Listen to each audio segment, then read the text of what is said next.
dea un pic și la Luca Eric. Adversarul se pare că se resimte.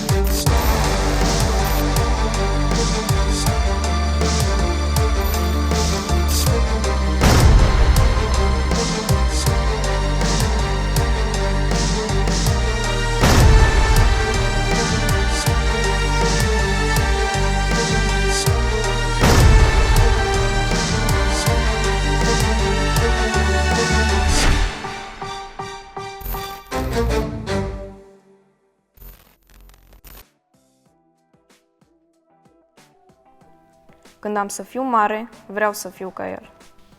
Când îmi este greu, am nevoie de el. Sunt Șerban Bogdan și te invit în lumea mea, în lumea modelelor mele din lumea sportului. Cunoaște-le povestea. Ghidul meu.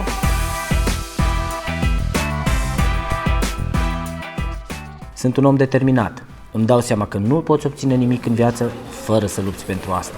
Cu toți avem neajunsuri, slăbiciuni, momente proaste. Nu putem rămâne acolo.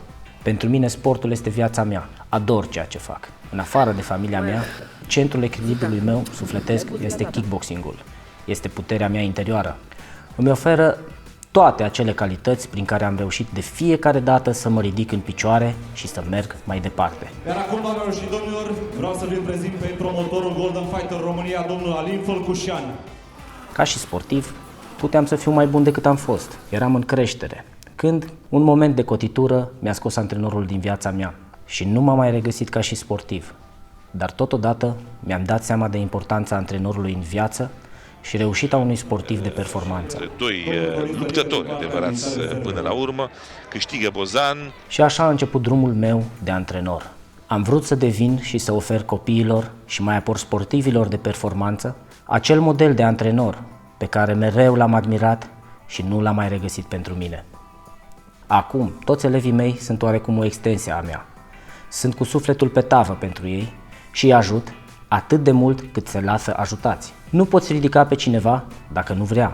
Sufăr alături de ei pentru durerea lor. Păcate pe acea lovitură de genunchi într-o repriză perfectă pentru el.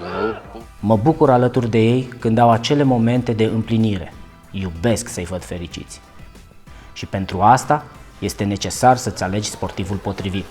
Cei care iubesc artele marțiale și se orientează către această formă, kickboxingul, au toate șansele să ajungă campioni, pentru că le ofer exact acele elemente lipsă de care au nevoie. Și mai este ceva, rolul familiei în cazul copiilor, în special, este imens. Cum dai tu cu piciorul? Și dai. Bravo! Dacă nu ai susținerea necesară, e mai greu. Se poate, dar mai greu. Sau cel puțin să fie lăsați să facă ce le place.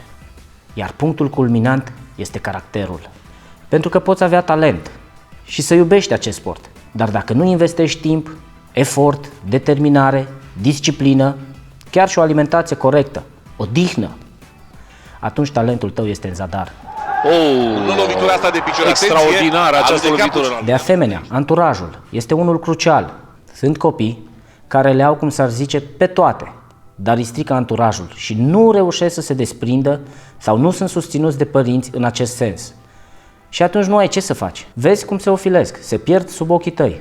Mulți nu sunt pregătiți să înfrunte viața și un regim de cantonament. Mulți cred că lucrurile se obțin ușor. E o generație mai slabă din punct de vedere al sportului, mai ales că noi, ca neam, am uitat să sprijinim sportul. A fost lăsat de prea multă vreme să-și piardă popularitatea și mai ales importanța.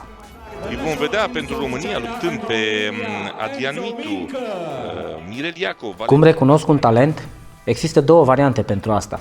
Fie se îndrăgostește de acest sport și atunci tot ceea ce face are rezultate aurite, în sensul că îl transformă dintr-un rătăcitor în talent ca urmare a muncii lui. Sau este cel dotat, care parcă pentru asta s-a născut și care poate fi modelat extrem de repede, dacă nu îi se urcă la cap și își dă seama de importanța disciplinei sportive. Nici nu știu ce este mai important.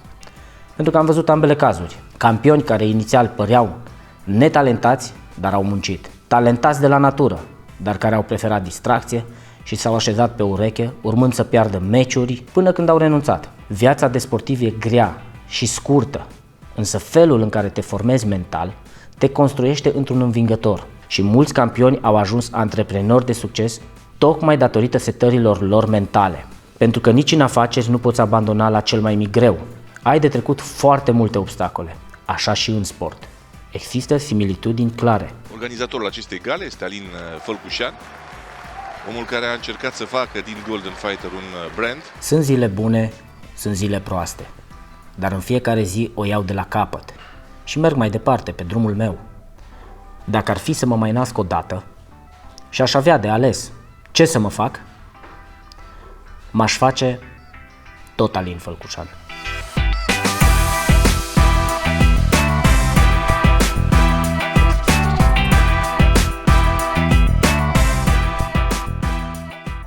Ce am văzut eu în Adrian Mitu? Un tânăr cu foarte mult entuziasm, un copil cu zâmbetul pe buze, un copil cu o lumină în ochi.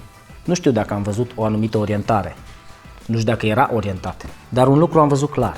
Dincolo de zâmbete, dincolo de entuziasm, de vise, dincolo de nimic poate, exista o putere. Puterea care a făcut diferența între el și colegii lui. Și nu e ceea ce credeți, e doar puterea de a continua. Continuitatea a fost cel mai important lucru care în acel moment trebuia să-l găsesc într-un sportiv. Ce văd în Adi astăzi? Ceea ce nu am putut să văd atunci. Ceea ce nu aș fi crezut că o să ajung să văd. Să văd în Adi cum alți copii văd un viitor. Ce am văzut eu în Bogdan Șerban? O gândire matură, un suflet puternic și un copil cu foarte mult entuziasm. Avem nevoie de aspiranți, de tineri cu aspirații și avem nevoie de modele.